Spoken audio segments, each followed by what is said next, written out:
So welcome to this session once again. We are looking at the different theories used in nursing practice. And in this session, we are going to look at the theory of goal attainment. In this session, we should be able to know the components, the concepts of this theory. Why is this theory very important, and how can we apply it in nursing practice? And what is the role of the nurse, the patient, and the healthcare system in the attainment and the goal attainment process?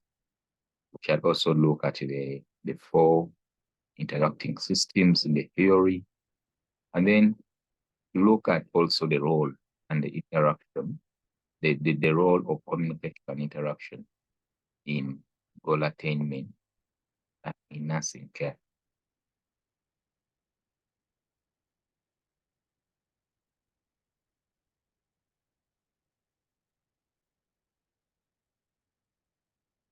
So this theory is by Imogen M. King.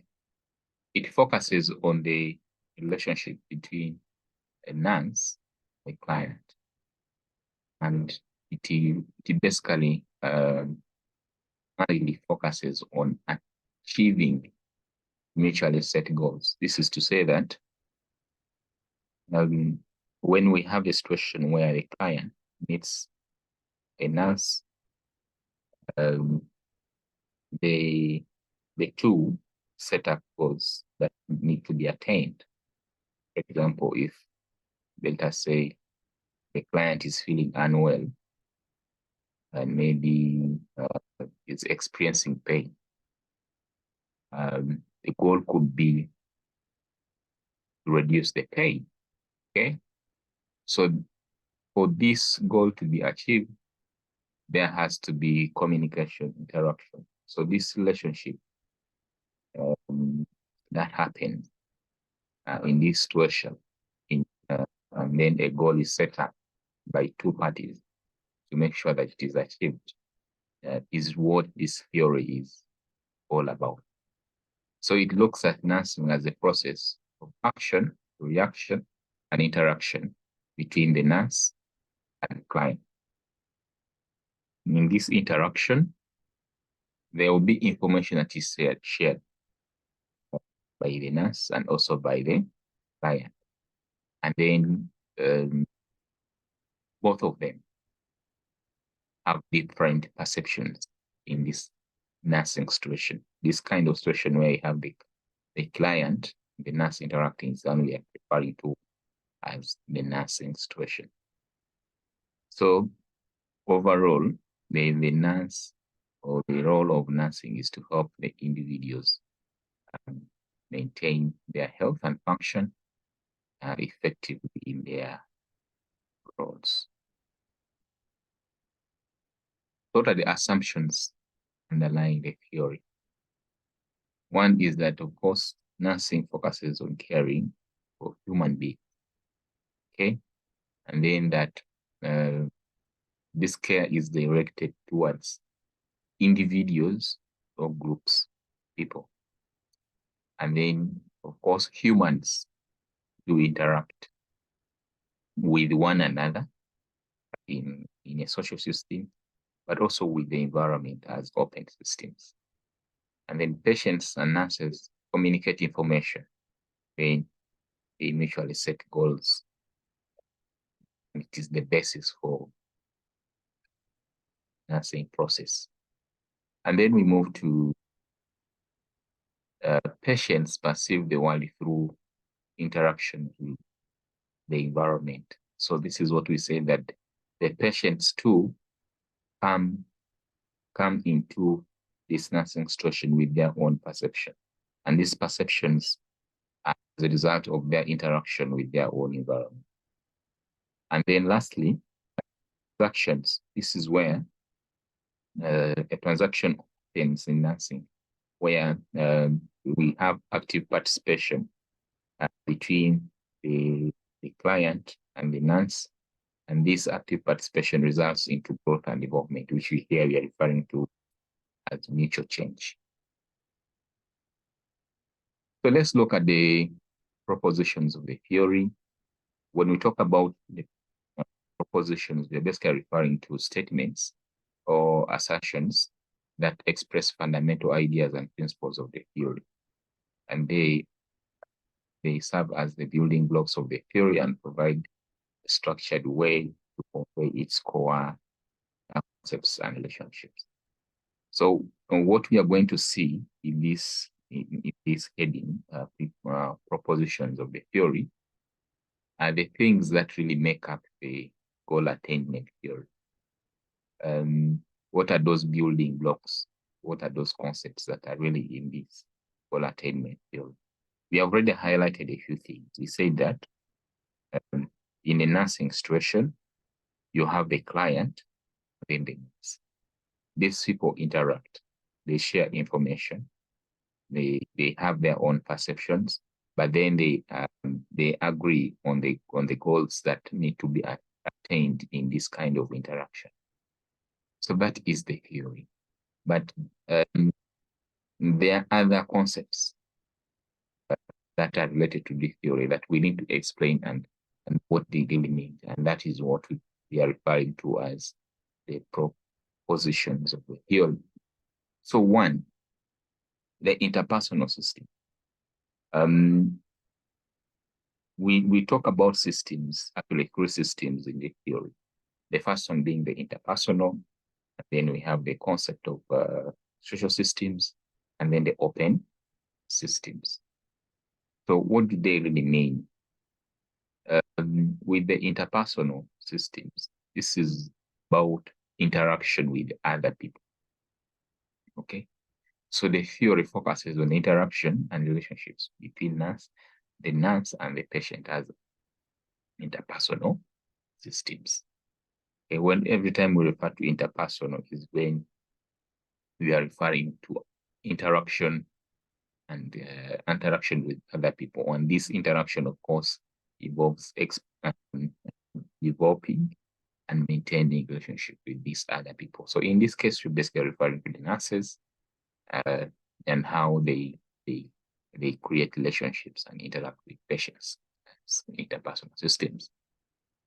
And then the social systems, and this is the recognition that a larger social system such as the family and then the community play an important role on the relationship between the nurse and the patient, and also the patient's healthcare goals.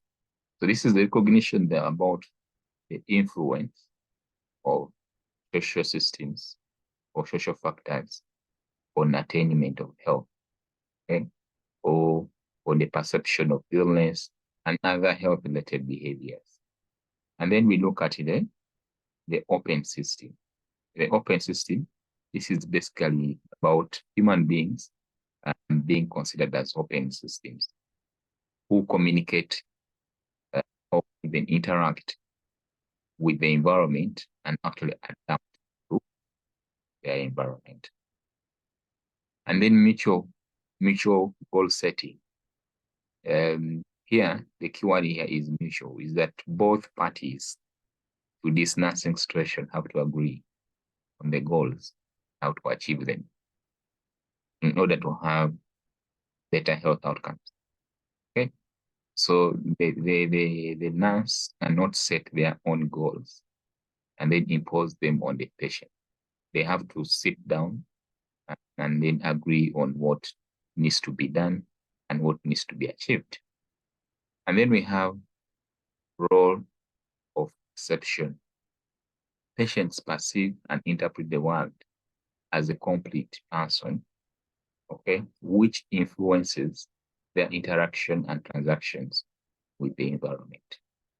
This is where the mind comes into play. The mind or the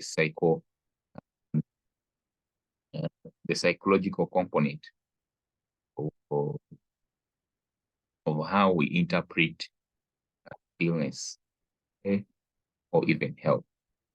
Okay, so we need to understand that the clients have with their own way of perceiving health and illnesses or a health condition that they live. Okay, and this will influence the way they interact, and even the way how transactions with the environment happen.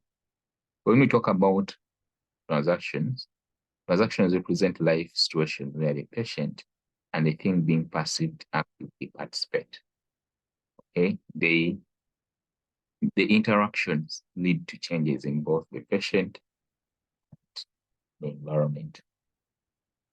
Feedback, one of the key elements of the theory is the communication part, that interaction that you have. And in any communication, feedback is always very, very important. Okay, so the feedback is very important. So, because it allows the nurse and the patient to be able to assess progress and make the necessary adjustments in their care plan.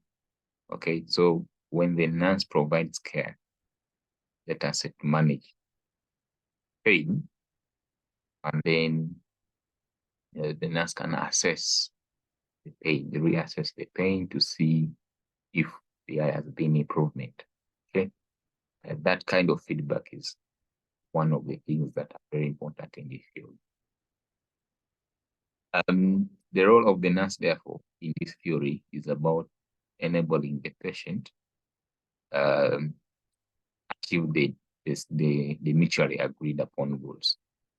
Okay, so that facilitation to achieve those goals, the role of the nurse, and this can involve active action, supporting, guiding, health education, and other things.